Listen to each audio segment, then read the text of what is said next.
I was born in 1948, a couple of years after the end of the Second World War. And I was born into a world of people who'd come back from the war, who'd stayed at home while their family and friends went to war. These are people who had memories of extraordinary loss and horror. But they were also people who had hope for the future.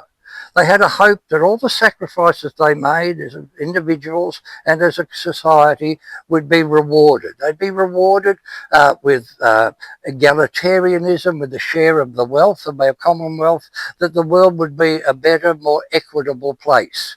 And for a while it was. It headed in that direction. There was a welfare state. These things were wonderful. And I also grew into a world of miracles and wonders. The scientific endeavours that kept the war going and created machines of death and destruction also created transistors, and it created Velcro. Velcro, can you imagine that? Where would we be without Velcro? It was also a world that saw Sputnik, the very first man-made object to exceed the bounds of our atmosphere and float out into space. And I stood in a backyard in Melbourne and I looked up in the sky. The sky's still there, incidentally. See, it's still there. And I watched Sputnik. You could see it across the sky. And behind it were myriad stars and galaxies. You could see the Milky Way from suburban Melbourne. Now, last night, to check, I went out and looked up at the sky and I counted 20 stars. In the 60, well, what is it now? It's over more than that. It's 70 plus years of my life. The stars have completely disappeared from our suburban lives, and nature has disappeared from our suburban lives. And if you want to find a bee, it's a bit of a struggle to find a bee. If you want to find a bird, particular birds just aren't around anymore. We've lost so much. And that dream, that post-war dream that I was born into and I lived to be part of, has gone. In 1968, when I was 20, I was called up to Vietnam and I became a protester, a political protester. But I also went on to protest against the loss of nature, the Franklin Dam, the Jabiluka mine, Aboriginal sites, Australian heritage sites here in Melbourne, our historic buildings. I protested against all of those things. And I came to a point in 2015 where I got a fellowship at Melbourne University to study climate change, because I'd had an epiphany in 2007, 2008. I was studying for a show I wanted to do about the 60 years of my life. I wanted to sort of, not my life so much, but the world that I'd come into. I thought, well, I've been protesting about individual things, and I looked at the world and I looked at climate change and I looked at the concept of the limits to growth.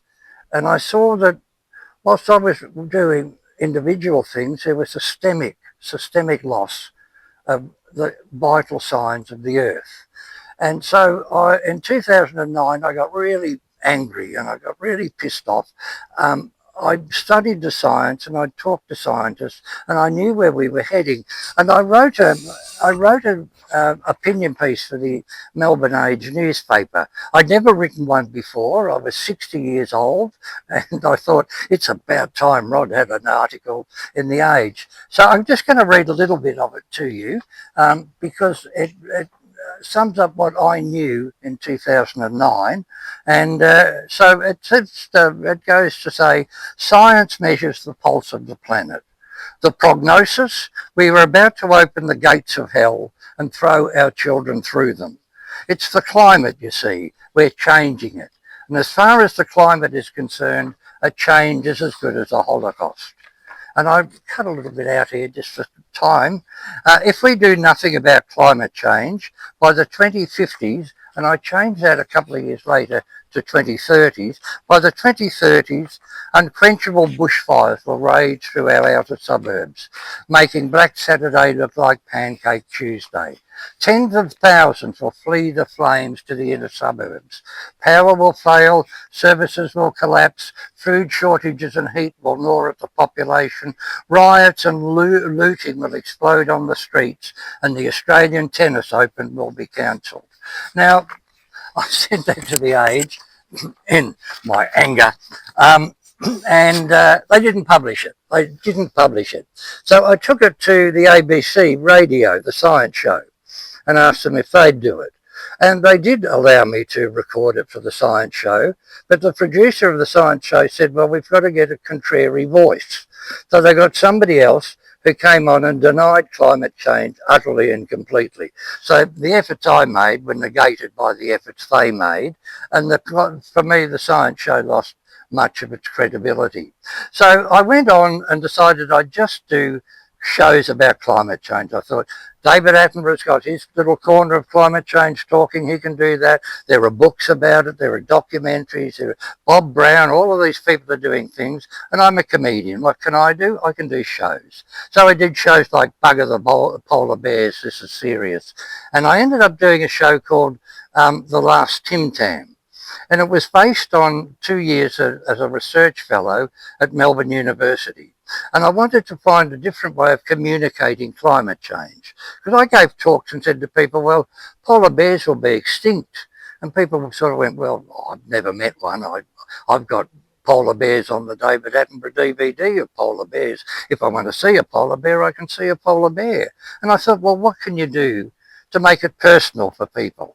And I was giving a talk at a high school, and it suddenly dawned on me, with all that's going on with resources and climate change, that Tim Tams would become extinct. So I said to these kids, and Tim Tams will become extinct. And all the little ears went wiggly, wiggly, wiggly. And I realised that you've got to make it personal. So I did a show called The Last Tim Tam. And I'll just read you some of the research results that I got in doing The Last Tim Tam. And they've all come true. Look, I'll just do one. I predicted, but in 2023, we'd have a global pandemic. I predicted that in 2017. I was 2 years late, but I got it pretty much right. I predicted that the insurance industry would stop insuring houses near beaches and forests. I got all of that right. And with the predictions, I went on, and I finally had the idea that I wanted to talk to you about today. And the idea is that we're fucked. It's a really hard idea to come to terms with, and I tried so hard to make sure that we weren't, but we're completely and utterly fucked. That's my idea.